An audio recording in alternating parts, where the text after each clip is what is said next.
An amazing Parsha.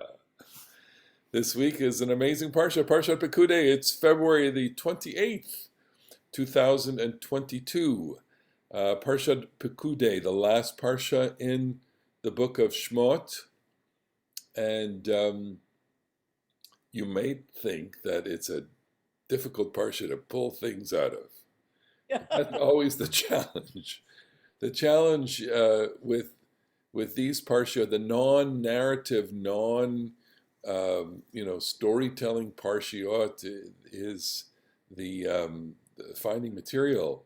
But there's tons of material. There's always useful material in these parshiot, and the parsha has one particular moment. We've talked about it in the past a little bit, but I wanted to spend this class looking at it with a little more depth. And that moment is the thing is coming together, the mishkan is coming together, and Moses blesses it. Okay, I'm going to pull up the text here, and here we go. So the text, I'm going to just jump to the text for a second and show you, and I'm going to go back to what I had at the top. Here's how the text ends. Ve'et mizbach hazahav, et shemen hamishcha, the altar of the gold, the oil for the anointing, the aromatic incense, and the screen for the entrance of the tent, the copper altar with its copper grating, its poles, and all its utensils, and the laver and its stand, the hangings of the enclosure, its posts and its sockets, the screen for the gate of the enclosure, its cords and its pegs, all the furnishings for the service of the tabernacle, the tent of meeting, the service vestments for officiating in the sanctuary, the sacral vestments of Aaron, the priest, and the vestments of his sons for priestly service. Just as God has commanded Moses, so the Israelites had done all the work. And when Moses saw that they had performed all the tasks as God had commanded, so they had done, Moses blessed them. And that's where we're going to focus. Vayar Moshe et kol hamlacha v'nei asu ota. Kasher tziva Adonai ken asu vayivarech otam Moshe. So that's the press pause verse. Vayivarech otam Moshe. We could let it just go, we could let it just fly, right? But it really calls out for interpretation and the blessing, and so it kindles the imaginative spirit and say, well, what happened here? We've had a convocation. Last week was Vayakel. He convoked the people. He blessed them, or he didn't bless them. He basically gave them instructions, the instructions for the Sabbath in last week's parsha, and a convocation, and the instructions to bring forth gifts, and then they make the thing, okay? And they put it together. It's a complicated assembly, and they managed to do that in a very short time, at least as far as the biblical narrative timeline is concerned. And lo and behold, just another piece of data that is important. It is completed on the first day of the first month of the second year. So that item is also important in this parsha. So from the Exodus, which is the 14th, 15th of Nisan, through now, we are now 11 and a half months since they left Egypt. And so much has happened during that time. And another lesson for another time is to kind of look at the timeline and to piece, put all the items on the timeline. But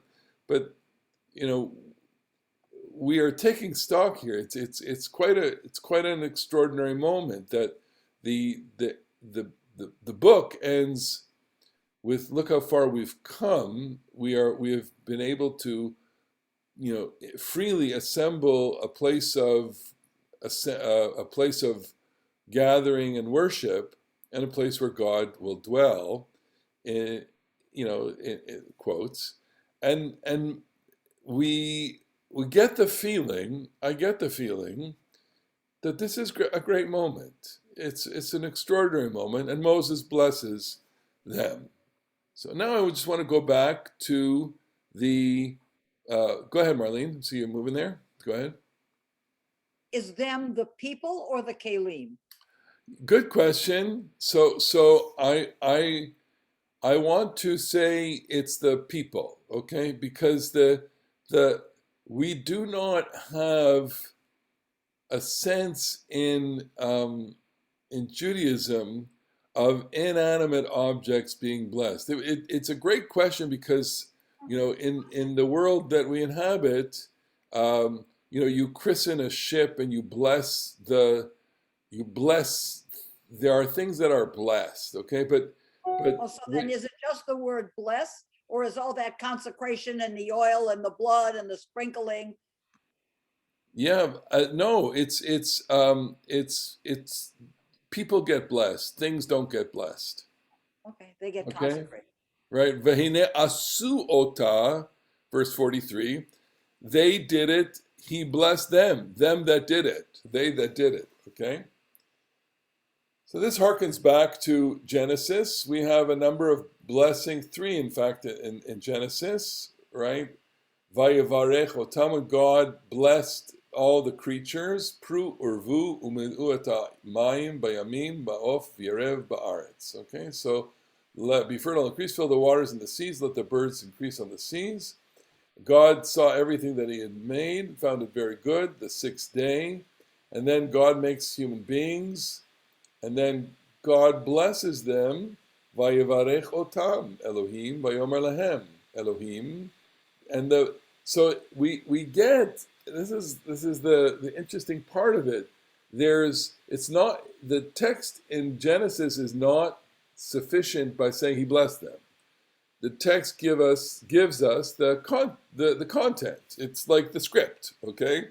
And what does God say? God says, "Pru urvu milu et haaretz." This is to human beings. Be fruitful and multiply, fill the world, v'kivshua, subdue it, uredu bidgat hayam v'of hashamayim v'chol chayat harametzet ala aretz, and you'll master it. Rule the fish of the sea, the birds of the sky, and all the living things. Okay, so the content of the blessing is the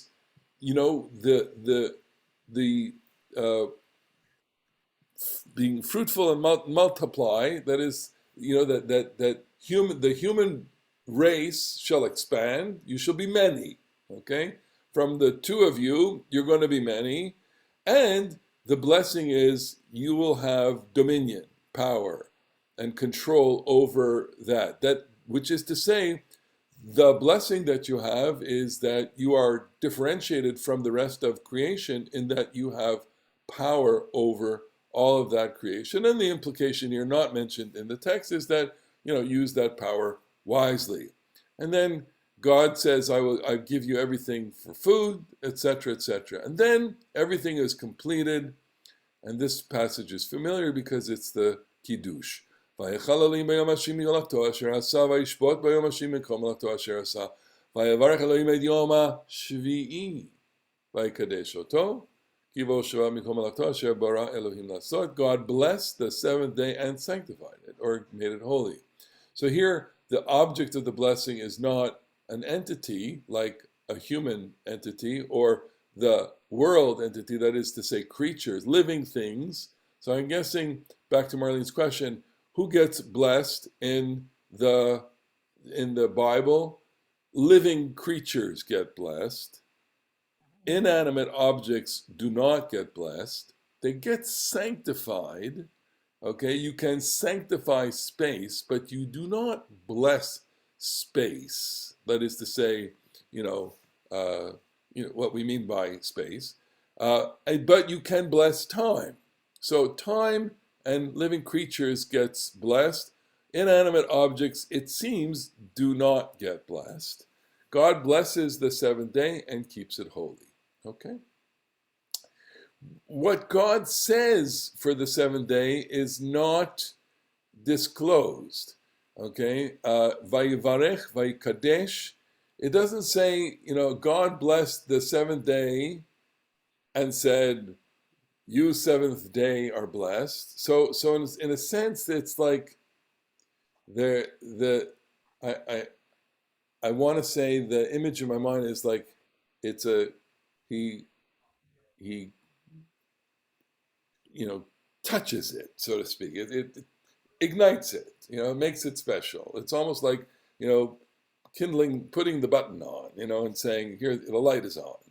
That's a blessing, giving it a differentiated status. Okay, so back to our text, which is Moses blesses the people. So naturally, the question is, well, what's the content of the blessing? That creation is be fertile and increase, fertility and dominion. At the completion of the tabernacle, question mark, what did he say? Well, we have rabbis. That's what rabbis are here for. Rabbis are here to fill in the blanks, and they create the midrashim on this question. So, what does the rabbi say? Vayivarech ota Moshe, uma bracha berachem. What was the blessing that he bestowed upon them? The answer, Yihi ratzon shetishkon shechina b'maaseh yedechem. Let it be his will that his divine presence dwell in the work of your hands. Think about it for a second. Moses sees this, completed creation, completed project, and he's saying, let it be God's will that God's presence dwell here in the work of your hands. Well, it wouldn't be a rabbinic test if there wasn't a, contrary view. Davar acher, vayivarech otam Moshe, another interpretation, amar lahem, yihi ratzon shelo kishlot bachem ayin ra. Let it be God's will that there shouldn't be an evil eye on this. Now, we could go into all sorts of different ways on the evil eye, what exactly that means. Velo oyev b'maaseh yedechem, and there shouldn't be an enemy to the work of your hands. I'm going to leave off the end text for a second. So the other opinion, as expressed in this midrash, and it's only found in this midrash, but there's a third interpretation, a third blessing that is proposed. The second blessing is, it's like Kanei Nahara. Let not the evil eye, nothing bad befall it, okay? So on the one hand, the Midrash is saying, let God's presence be there, and then you have another view that says, let nothing bad happen to it, let nobody destroy it, okay? And I find it's such a fascinating world in which we have these two different kinds of blessings, right? It's may God bless you and keep you, right? This is the sense here, which is the sense is let only good things happen and may we keep bad things from you. So in a sense, it's saying a blessing is not complete unless we let it take into account reality. Reality is there's the good and the bad. I think that this is such a profound teaching, which is I want only good things to come for you, right? And what the rabbis are saying in this midrash is, yeah, that's true. We want only good things to come for you, but the world is hard, and the world consists of evil. The world, we're seeing that playing out in real time right now. The world consists of evildoers, people who are bent on destruction. So we need to understand that you live in the world. It's one thing for us to pray to bless you, that God's presence will dwell in the world, that you will live in a world that basks in the presence of God. But that's not the world. The world is also filled with bad things. And let not your creation fall to the hands of evil people and get crushed, basically. And so, I made I don't make a joke about the ayin hara, right? When people say nice things to someone and go, poo, I don't want the kanei nahara, I don't want the evil eye to come upon you. I mean, it comes from a real place. It comes from real experience. The real experience of people is that, bad things happen to good people, period. That is one of the inevitabilities of life. And we can't fend that off. We can, kind of gird ourselves and guard ourselves from that, but suffering inevitably will visit us all, either from the course of life or, God forbid, from human cruelty. And we have to find some way to protect ourselves from it. And these blessings reflect that idea. Okay? There's a third, and Rashi, I put Rashi in here because Rashi is always the clearest, most concise expression of the normative Jewish tradition. And he says basically, V'amar lahem yehi ratzon shetishre shechina b'maseh yedechem. He's quoting these midrashim. May it be the will of God that His Shekhinah rest upon the work of your hands. And then he's adding this element, which is also found in the midrashim. And let the beauty of the Lord our God be upon us, and establish thou the work of our hands upon us. Which is a quote from Psalm 90.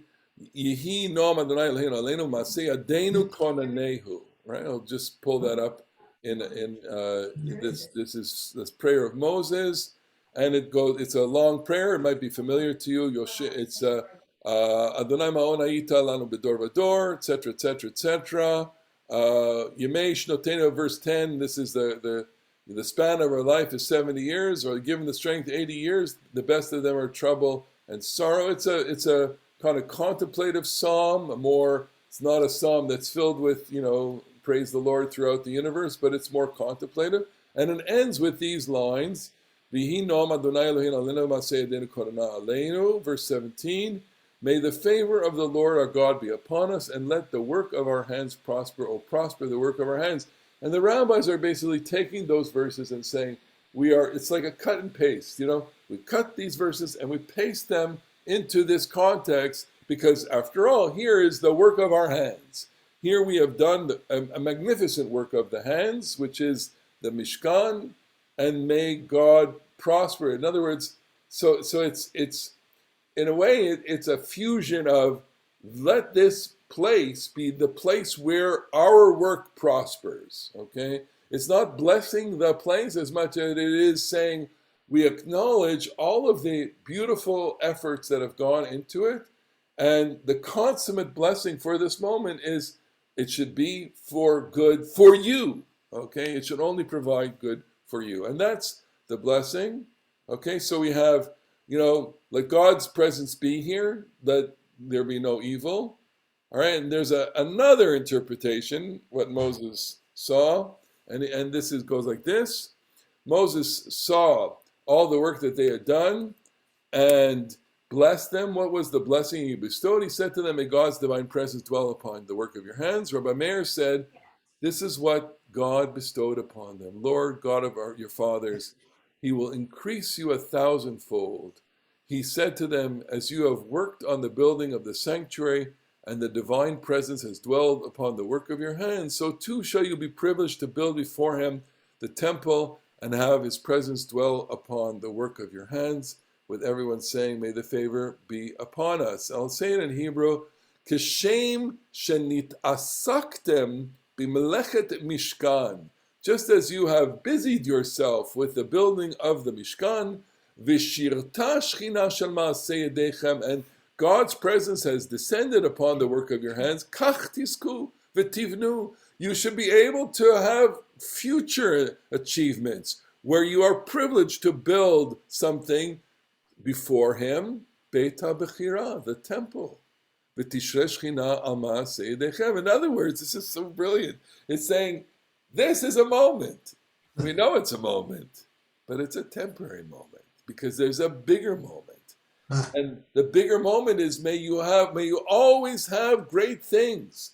May there be a greater thing, a greater achievement. I think that's so stunning. So it's almost as if there are three clusters of blessings, right? God dwell here. This means, look at this amazing achievement. And we don't want it to be lost. We want this to be the vessel of God, the vessel of God's name. And that's the inherent anxiety or wish that we have, is that this should not be a futile creation, and that it should actually work. Another blessing is, let it not be destroyed. Another blessing is, let it be the marker, the milestone marker for other things to come.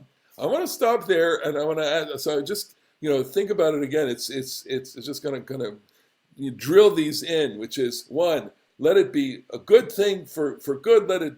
Let God dwell here. Let it not be destroyed, and let it be a sign of great things to come. And I want to ask you how that resonates with you as a blessing, and why those three interpretations work, or how you react to them, how you respond to them, right? How does it reflect? In a way, it's like the rabbis are giving. It's like the Torah gives the rabbis a lob, right? The text that says Vayivarech otam, without saying what it is, it's like, okay, here's the servant. Bam! I'm going to say what it is. May it be your will that Shechina Shuya, that your presence dwell. May it be your will that it not be destroyed, and may it be the stepping stone for greater things to come. Go ahead, Bob. So for me, all three of those can work, but I would add a fourth possibility, and it's not original with me. Okay. And that is it the fact that the blessing doesn't necessarily ask for something positive to happen or for something negative to not happen, but just the fact that the sacred work was done, and it's left open as to just acknowledging the work. And where this comes from is I ran across at Aish a very interesting prayer by someone named A.Anonymous. A.Anonymous. And I'd like to read it for it. It's a short one. It says, I asked for strength and God gave difficulties to make me strong. I asked for wisdom and God gave me problems to solve. I asked for prosperity and God gave me brawn and brain to work.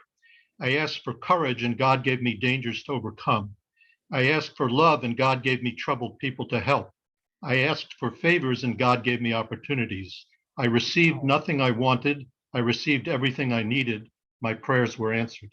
Wow. Yeah, it's lovely. It's lovely in the sense that we are. I mean, I would say, yeah. So davar acher, another interpretation, and it's like, well, you're going to see later in the broadcast here that the challenge exists, in ceremonialization of sacred events or important secular events where things come to a conclusion, and that prayer, gorgeous as it is simply an example of trying to articulate that which needs to be articulated at a particular moment, which is, I look back, this is a milestone moment, basically. The milestone is, I am taking recognition of the fact that I've come to a certain endpoint,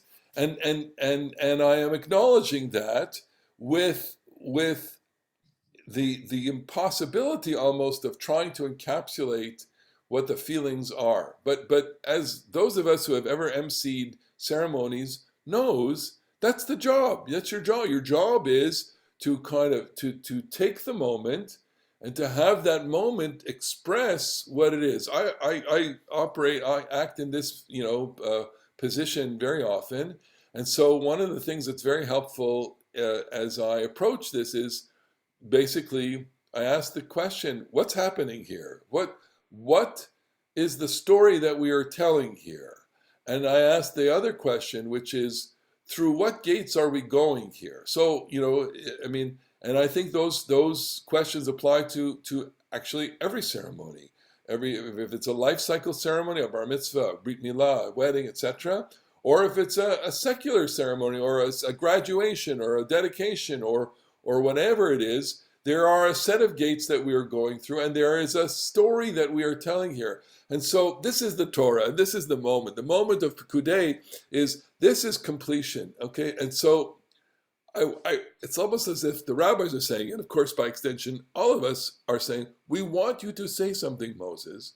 We want you to say what we are feeling. We want you to express. Now, I'm not going to go as far as to say, Moses, why didn't you say something? And why didn't you make a little speech here? And the reason why I'm not going to say this is because obviously the text is is holding back. The beauty of the text is its concealment of these things so that we can kind of invent this and call to this. And the second thing is a much more practical thing, which is, I'm going to show you in a second, where texts go quite lengthy in their benedictions, and you say, okay, so we have moments, by the way, of benediction in the Torah, right? That comes at the end.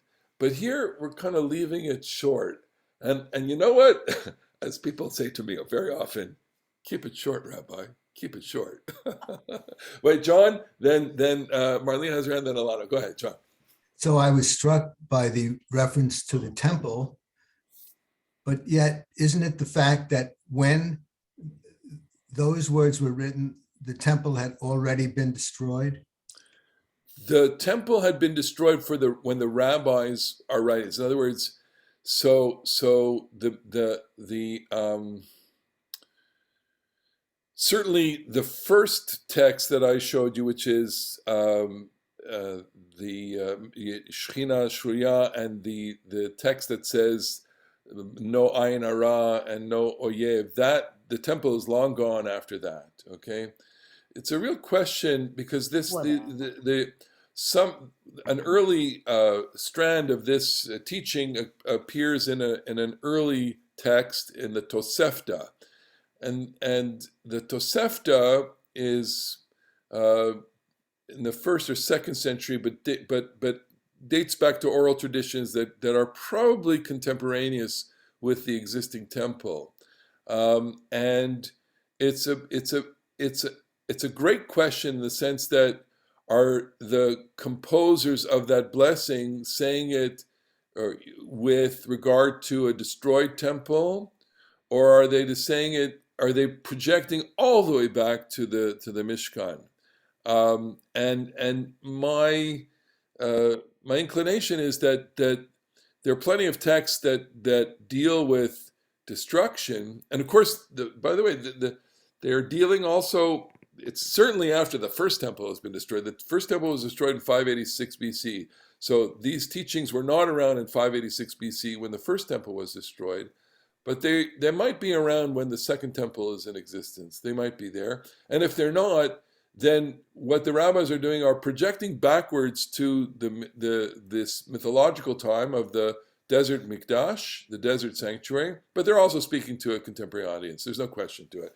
And what they're saying in not so veiled terms is almost as if, what we all say when we build our synagogues, and of course, I would invoke this. I probably invoked something like this when we dedicated our synagogue, which is, let's hope it works. Let's hope the function of the synagogue, which is that God would dwell among us, let that be fulfilled. I don't think I said when we dedicated our synagogue, b'li ayin hara, let's have no fires, let's have no, let nobody come in and destroy it.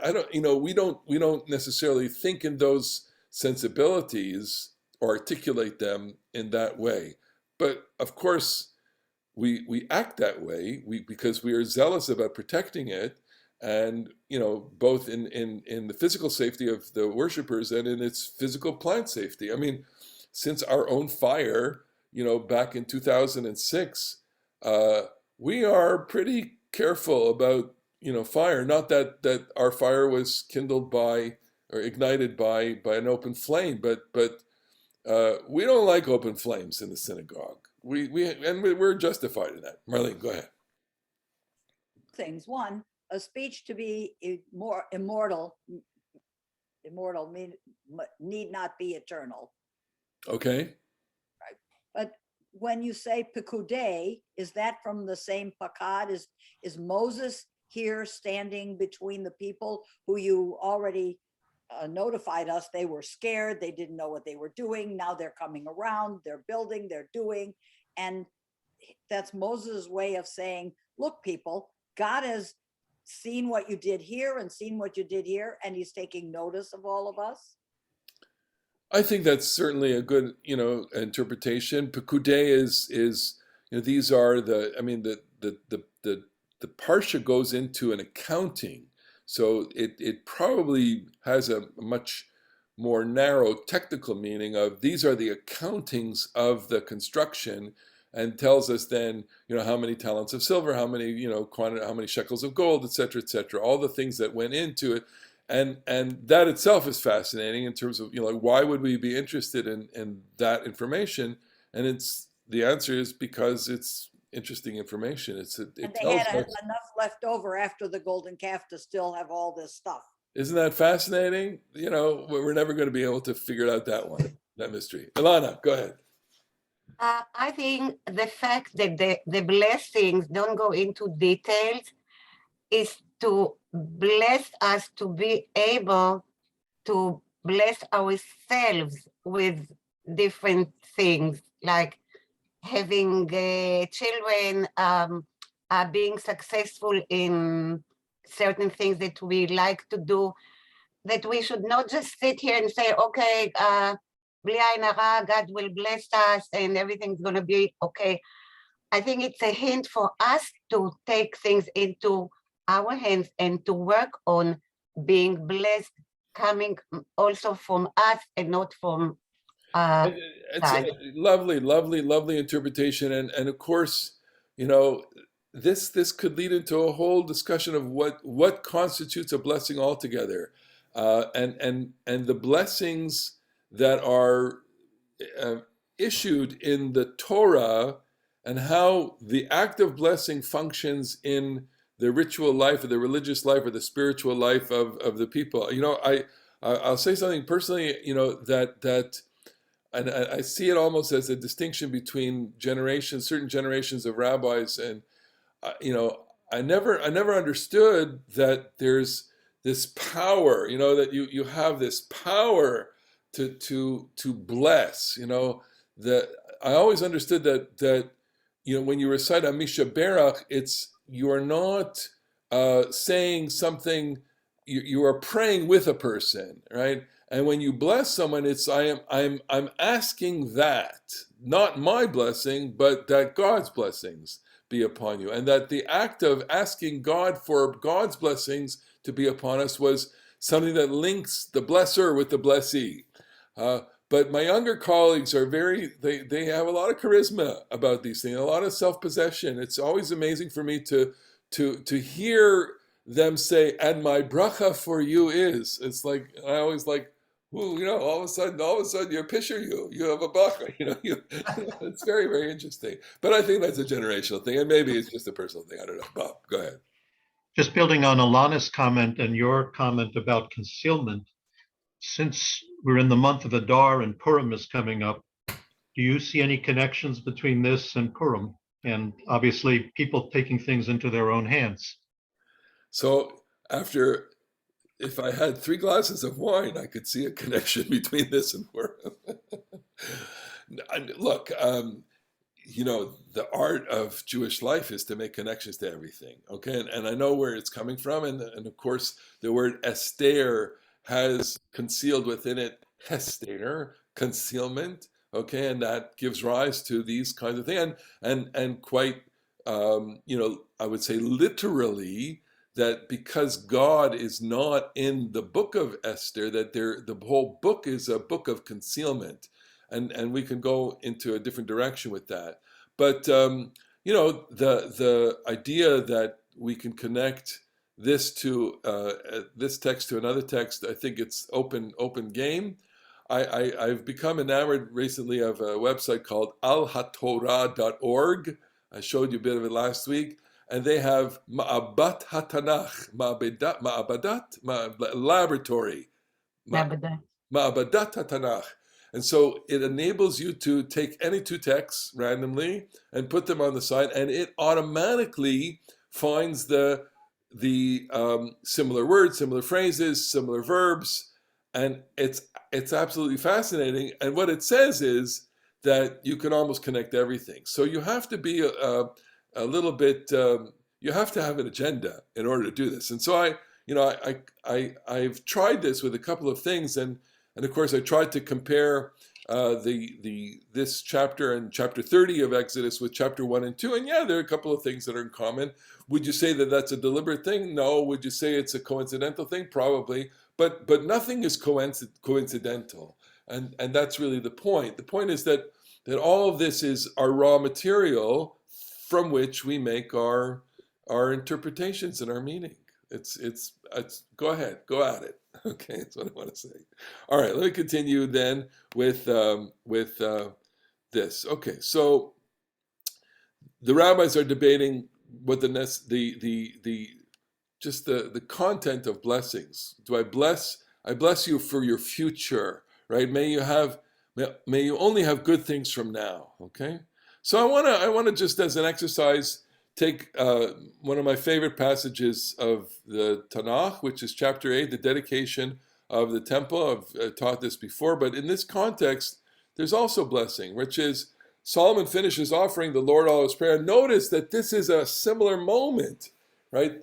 This is the similar moment where one thing is complete and another thing is complete. And I drew some of these parallels last year. I invite you to look at last year's video of Pekudei, because I have some of this material here. But in this context of the blessing, so I want to say, well, what Solomon now is like, I want to say Solomon is the master of ceremonies, but Solomon is the keynote speaker of the dedication.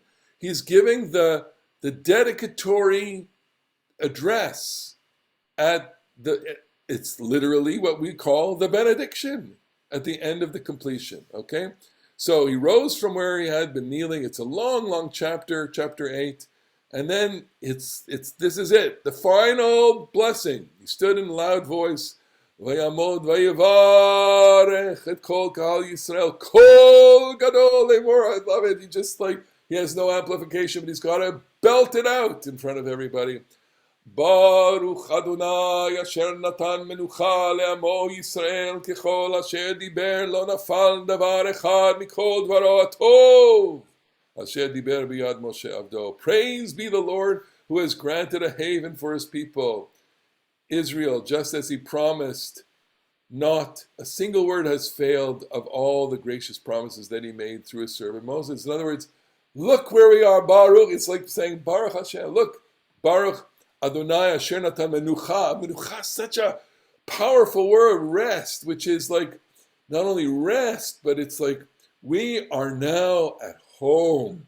This is not only the completion of a building, but this is the moment in our history. So Solomon, or his author here, is aware that this is a singular moment in history.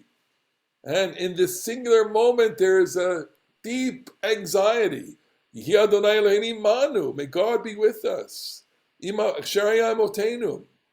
May the Lord, our God, be with us as he was with our fathers. In other words, he's saying, I want this moment to last. I want this moment to reflect that God is connected to us, because I'm interpreting what he's saying here, but he's saying it's a great thing to have this house, but it's a lousy thing if God's not here. And that's the essential condition of the religious spiritual life. May God be here. And may we incline our hearts, elav, lalechet b'chol drachav, v'lishmor mitzvotav u'gadav mishpatav asher tzivana. And may God incline our hearts. And here it's going even further. It's saying it requires your help for us, God, to kind of turn us, to turn the dial, turn the compass of our lives towards you. That's a stunning prayer, which relinquishes human agency in the religious quest. It's like, I need you to turn me towards you, because without your help, God, I won't. But what is my humanity if it's being turned? So, that's a big philosophical question, but he's saying, this is my desire for you, because I know how we could turn away from you. And then he makes something personal, 59, verse 59.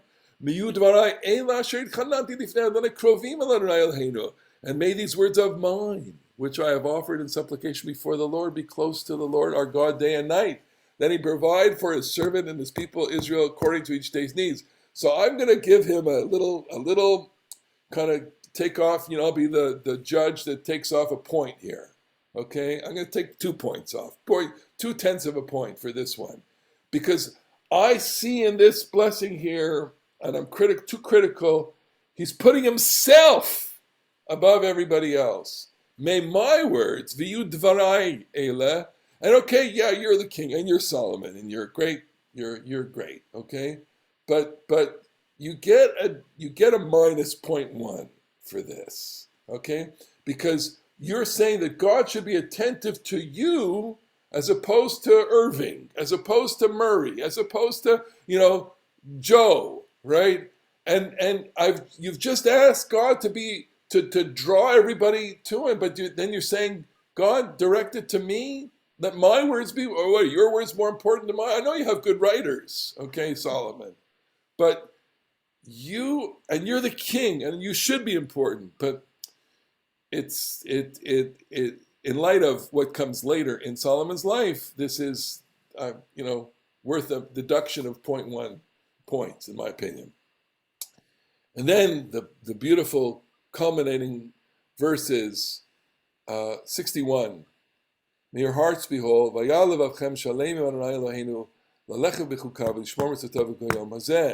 And this is what he wants, right? This is the ultimate statement. The statement is, this day we're all happy, we're all whole, we're all thing. I mean, every single kind of benediction ends with, it should only be as good as it is today. And the reason why we say that is because we know that tomorrow is filled with challenges, and tomorrow obviously is not going to be as good as today. But we want to keep some of that to last forever.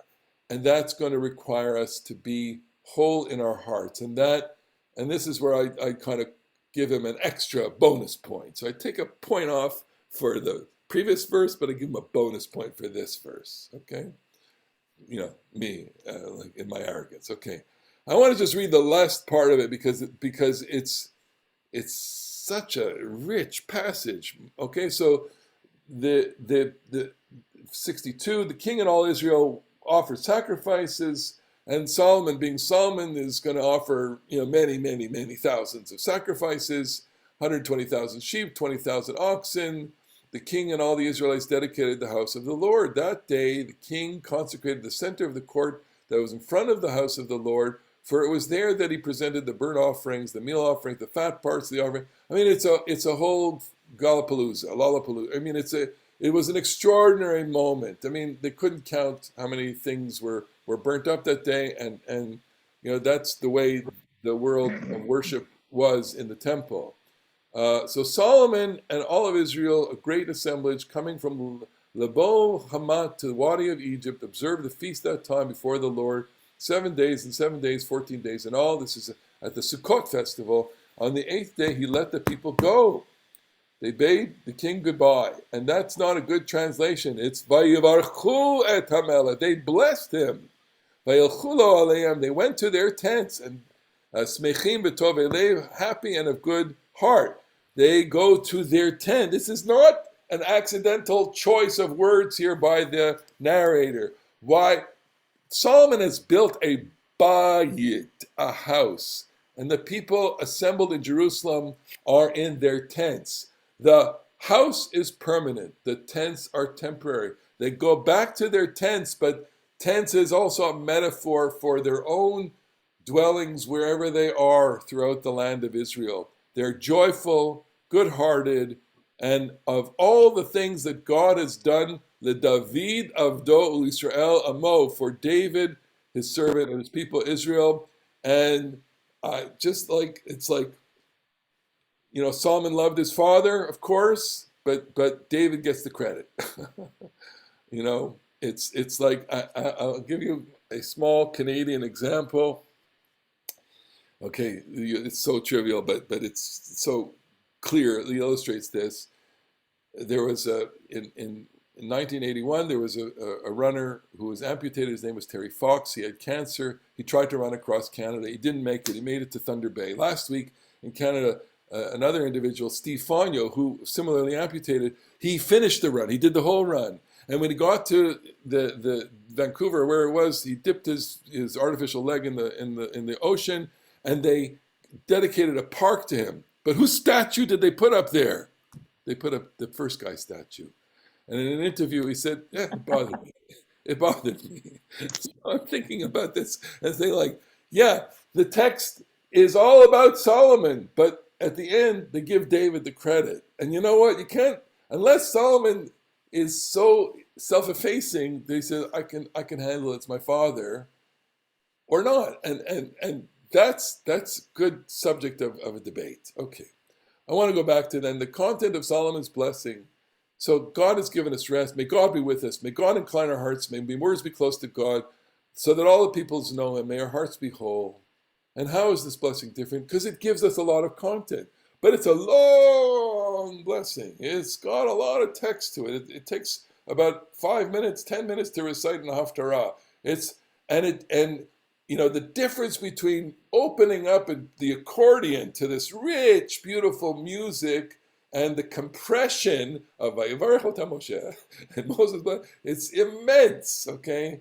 And what the Torah does economically in 2 words, this is done in 200 words, okay? And it still is insufficient. And you can see, as I even read it, I picked my holes in it and said, well, it says this, does it, it says this way, it says this. And that's exactly what happens. By the way, I mean, you could be Abraham Lincoln at Gettysburg, and people will say, that's it? Well, he only lasted 2 minutes. What's going on here? I mean, the most important speech uttered in the English language in America in the last 200 years. But people go like, what's going on here? I don't know. I came here to hear a speech. I got, 2 minutes. That's it. And I would say that if we were writing the Bible about Gettysburg and said, and Abraham Lincoln blessed the people assembled, without the content of the speech, well, we would be bereft of one of the great masterpieces of American oratory, right? So we can't have it both ways. I want Moses to say something, but I don't want him to say something, and we'll let the rabbis fill it in, and that creates the dialogue or the imagination. And it opens up for us the possibility of asking the question, well, what is a blessing and what ought to be the constituent elements of a good benediction? Okay? I just want to digress for a second and say that the rabbis have a nice take on when the people go home, when Solomon lets them go home. I've talked about this before, but I'll read it just quickly. What is written? On the 8th day, they sent the people away. They blessed the king, and they went to their tents joyful and glad of heart. The Gemara explains, they went to their tents in accordance with the common expression, one's house is one's wife. It is explained that when they went home, they found their wives ritually pure. So, quote, they went and they had sex from the ritual impurity of menstruation. So, Solomon, it's like the rabbis picture Solomon as saying, everybody go home, have a good time, okay? Joyful means they enjoyed the aura of divine presence. Make it really good. And glad of heart means that the wife and each and every one of them was impregnated and gave birth to a male, okay? All the better. I know that annoys some people, okay? Right? For the goodness that God has done to the Lord. So I don't know how serious they're being here, but they're being serious enough to say, look, in this moment of fullness also has this physicality to it, okay? And what it does is it inverts the blessing. They are blessing Solomon, but they're going home. And Solomon blessed them. And what's the best way that they could be blessed? Well, go have fun and make children. That's the ultimate blessing. Now, there's another moment where a temple is dedicated when the Jews are exiled from Judea in 586 BCE, and then they return with Ezra. It's a very complicated textual history, but Ezra rebuilds the temple. Something is rebuilt there. And there are people among the returning exiles that are participating in this. This is it's a fascinating little chapter of history which has very, very little documentary, documents on it, other than these books and maybe a couple of other things. And so the sixth chapter of the book of Ezra describes where they come back and they build the house. I'm going to pick it up in number 15 here, verse 15. The house was finished on the 3rd of the month of Adar, the 6th year of the reign of Darius. The Israelites, the priests, the Levites, and all the others celebrated dedication with the house of God with joy. And they sacrificed for the dedication of the house of God with 100 bulls, 200 rams. Nothing like Solomon's dedication. This is like bargain basement sacrifices here. Okay, 100 bulls. What are you talking? He had 20,000. 200 rams. What are you talking? 400 lambs. Solomon had 120,000 and 12 goats. So the people. It tells me that the people are doing their best, and they're really restricted in their means, according to the number of tribes of Israel. They appointed the priests in their courses and the Levites in their divisions for the service of God in Jerusalem, according to the prescription in the book of Moses. The returned exiles celebrated the Passover on the 14th day in the first month. For the priests and Levites had purified themselves to a man.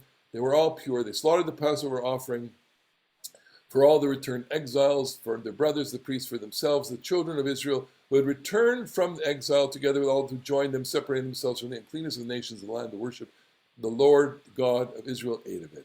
They joyfully celebrated the Feast of Unleavened Bread for 7 days, for the Lord had given them the cause for joy by inclining the heart of the Assyrian king toward them, so that to his give them support in the work of the house of God, the God of Israel. And what do I have here? I don't have any. No Lincoln, no Solomon, no Benediction, no Moses, no nothing. We got a ragtag group of people trying the best they can, and there's no blessing. How can I interpret that in light of other stories? So I interpret it as saying that the people, as they return, I want to say they're really fractured. They're not. They have leaders, but the leaders haven't emerged yet, and they have the necessity of doing something, but they're improvising as they do it, and there's nobody that can lead them to this. John, go ahead. They also have the situation where there are people who never left, and how do they treat the people who they find there? And I think you have some kind of strife and class division. So all of the above. It's just a lot. It's complicated. They can't, when the urgency of establishing yourself and maintaining your security and building your homes and getting things started, you're not going to be focused on the elaborateness of the ceremony. I don't think so. I'll show you an example of that in a second. Who did I have here? All right, okay, I'm going to skip through the prophecy of Haggai, but Nehemiah has a moment a little later where they actually do this. This is the Watergate, the original Watergate, where Ezra reads in front of the place. He reads from the scroll. So this is not at the dedication ceremony. This is at another convocation, and it's at this point that he blesses God. He blesses God, and all the people say Amen. Ezra blessed the Lord, the great God, and the people answered Amen, their hands of praise. So at a ceremony in which they are reading the scroll, Ezra blesses. And I always like to refer to this as the first public Torah reading and the first public Aliyah. And encoded to this very day, when we read the Torah and have an Aliyah, is a kind of echo of this moment where we're saying we are not blessing ourselves in a place, but we are blessing ourselves as related to a text. I think that this is a mark of the transition from holy space, holy temple, to holy text. And instead of holy assembly, we have holy reading. And that this is the ground zero of rabbinic Judaism, in the most broadly stroked way, that we have made a transition from focusing on worship in the temple with sacrifices to now understanding that the text is playing a central role. Okay. So now I want to conclude. I want to show where these ideas manifest themselves in Jewish life today, and I could quiz you, but the answer is right in front of you on the screen. In the prayer that we recite for the sukkah, the traditional, Ushpizin prayer, which originates late. It's in the Kabbalistic era. We have this prayer, Yehi ratzon milfanecha Adonai Eloheinu v'levotai, she'tashre shchinatcha beinenu. May your will, may your presence rest between us. V'tifros aleinu sukkot shlomecha. I think it's such a brilliant evocation of this moment, because the sukkah is the evocation of the desert sanctuaries. What we have a kind of sublimation going on in Judaism, where we take the dwelling of the mishkan, and of course we have no access to the Holy of Holies, we have no access to any of the implements, the altar, the showbread, all the menorah, etc. But what we do have is we build a box, basically. The traditional sukkah, of course, there you can build sukkah in many, many different shapes, but it comes down to a shack, a walled, enclosed space that is mainly rectangular in nature and kind of harkens to the rectangular mishkan. And the mishkan was the place where we wanted God to dwell among all of the work of our hands, so that we would worship there. And the sukkah is the place where we want God to dwell among us as we dwell in the sukkah. And so that becomes a way that this Moses moment of blessing, is found in contemporary Jewish life, Jewish practice. Another place is, it's not quite, but at the end, whenever we complete a tractate of study or any portion of study, we call this a hadran, and it's a blessing, it's a benediction that we give to us when we complete a text. So hadran means we will return to you. I finished the tractate Barachot, so we will turn to you. We're not going to leave you there. It's like the tractate becomes a personified entity. It has a character. I'm going to come back to you, tractate. I will let you return to us. And your mind is on us. Do not forget us. So in Judaism, the book actually is not an inanimate object. The book is an animate. The book is animated by us. And then we are pledging loyalty. May it be your will, or God of our fathers, that we should be loyal to your Torah, etc., etc., etc., listing a bunch of rabbis. May it make it sweet, the words of Torah. And then 4, we give thanks to you that you have given us a share of the Torah to sit in the study hall. We work, they work, we work, etc., etc. It's a bit of a harsh prayer, okay? And then, may it be your will, O Lord God, just as you've helped me to complete tractate X, so too may you help me start other tractates. So it's like, your best days are yet to come. That's the great American coda, the benediction, our best days are yet to come. Our best learning is yet to come, and then we make a Kaddish, etc. Okay, so you can see in this that there's a sense of the essence of benediction is in that moment. Okay, I want to turn to just a couple of examples in the secular. I'm just going to stop the share here and go to a different screen. Okay, first, let me show you that the government has a certain guidebook for doing this, a handbook of making ceremonies. Okay, how to make a ceremony. And so this is published by, I forget which department it is, right? You invite the guests, and there's a certain protocol, letters of invitation, program development. Most ceremonies begin with short welcoming statements, blah, blah, blah, blah, blah. Single trumpeter, musical selections, and the following officials may participate in events.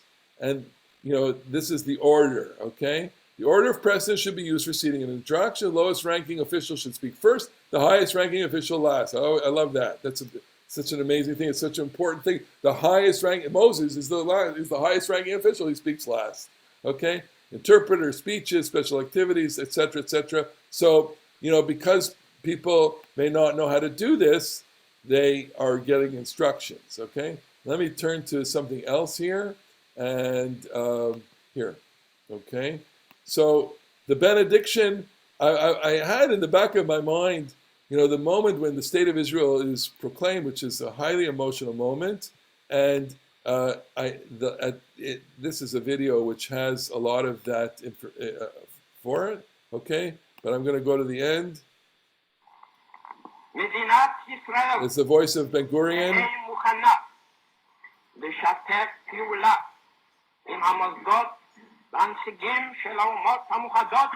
Okay, so the state of Israel is ready and willing to participate in deliverance with the United Nations. I'm just going to go forward a little bit. Here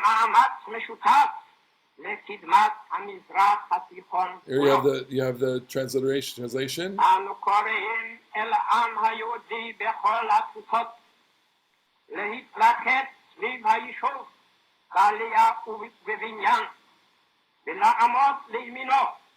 במערכה הגדולה על הגשמת שאיפת הדורות לגאולת ישראל. מתוך ביטחון בצור ישראל הננו חותמים בחתימת ידינו להעידות על הכרזה זו במושב מועצת המדינה הזמנית על אדמת המולדת עיר תל אביב.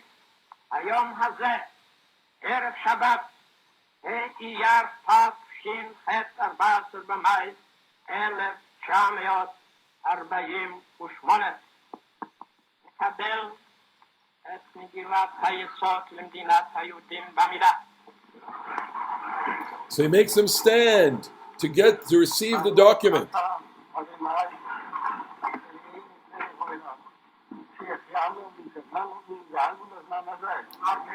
Okay, so at the end of the declaration, it's spontaneous. He's reciting the Shech. I don't know if it was scripted, and I don't know. And the stories around it are legendary at this point. If you go to the museum in Tel Aviv, the Museum of the Atzmaut, they tell this story, and basically what they say in the story is that the ceremony was patched together, literally patched together at the last minute. They didn't have the document. There was all sorts of confusion. They didn't have a microphone.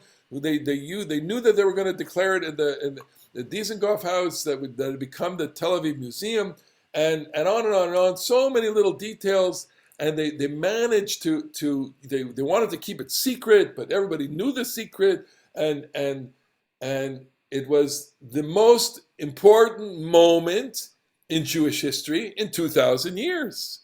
Okay, and they didn't have the means to make it into the with pomp and ceremony like you would expect something happening today. But even at the end, he says. There's almost a hesitation in Ben Gurion's voice. He says, I don't know what to really do with this. It's like I'm accepting it on behalf of the Yishuv, on behalf of the provisional government, and everybody stand. So he needed to do some kind of ceremony, and it's at that point that the bracha, the Shechianu, was recited, and whoever recited it didn't say, Yehi Ratzon shetishre shechinatcha beinenu. May God's presence be in front. What he was saying is, we've reached this day, which is. I'm glad he only said that, but what he probably meant was, help us, protect us, because we're at war now. The minute everybody there knew that the minute they declared the state, there was a war. The war was already happening, and they knew that, and so it's. Not only do we want it to be peace, the document reflects that, the document even says that, but let it be protected. And let's acknowledge this great moment, okay? So, I have other videos of secular dedication ceremonies, but you get the idea. You can Google this and see this for yourself, that there are, lots and lots of different ceremonies on, YouTube. Everybody records their ceremony, and they all basically do the same thing in terms of trying to reflect. Ilana, you had the question, go ahead. Yeah, there is a lot of power in a blessing when it comes to more private lives. We bless our children day and night to succeed in their tests, to do well in the army, to have a good marriage life. Yes. And I think it gives a lot of power to when we transfer something that we have in us that we want our children to have. And I know you're talking more about not a private occasions like Moses blessing the whole nation and all this, but every day we live, we bless. We say we always say, okay, Nesia Tova, happy, have a Absolutely. good traveling, happy birthday, Chag Sameach, Shabbat Shalom. Yeah. Eh, And that, yeah, absolutely. Absolutely. All of these prayers, they are a form of blessing. You know, when you say goodbye to someone, that's a blessing. You know, God be with you. That's what goodbye in English is from. You know, Tzeitcha l'shalom, Tzeitech l'shalom, Tzeitchem l'shalom, Nesia tova, as you said. You know, all of that is. And what do they reflect? They reflect that there's a boundary there. And you hear me talking about this all the time, that these are boundary moments, and boundary moments need to be acknowledged. That, and when you acknowledge them, as you I think are saying, you make them full you of make them meaning. happen in a way. Absolutely. And when you don't acknowledge them, you are actually missing something, and you'll pay a price for it. I think that when life cycle events happen without the proper recognition that is accorded to them, that is to say, you know, provided that people want that, but there's something missing when you don't have that. So I think, you know, especially in our era, as secularized as it is, you know, we don't know what we are missing. When we don't have these kinds of statements and benedictions and blessings on a, you know, that we are missing something. And just think about, you know, if you dial back to 100 years, of course, you know, this exists in traditional communities. You want to get the Rebbe's blessing, okay? Now we may scoff at that, and there are reasons. They travel so far It's you know, very, very important in certain circles to go and get the Rebbe's blessing, you know, and you can see hundreds and hundreds of examples of that. There's, you know, especially in the Chabad, you know, I went to the Rebbe and the Rebbe said, yes, go open the mine, or go, you have my blessing to do this, you know, business venture, right? And that changes the course of people's lives, you know, and there's no way for us to kind of adjudicate this, whether that was the tipping point. The point is that people seek that, and that blessing makes the difference for them between day and night, basically, you know. Yes, go ahead, Mike. And our boundary moment from the end of this Parsha is Chazak, Chazak. There you go. A good way to end this, which is, you know, I always like to say that you know, when we reach an end of a book in the Torah, it's not only the end of a book, but it's a milestone moment in our lives. You know, we're counting time in our lives on the basis of the book. So believe it or not, we're 2/5 of the way through another year. Isn't that? And that's, you know, you're shaking your head, but that's true. It's look at the time, but look how richer we are for deepening our lives in the study of the Torah. I think it's just zemadhim. It's amazing. That's why I like to say it's like an amazing parsha, even if it's just one word. It's amazing. Okay. when somebody is dead, we also bless them. Tanuach b'shalom al mishkavcha. Okay. Rest in peace. After Yeah. they're already somewhere And so else. that's the ultimate gateway, which is, you know, to may their memory be a blessing. That's to bless their memory. May their memory, zichronam livracha. All right. Well, we have completed another book, and may this completion be a blessing for everyone. Thank you all. And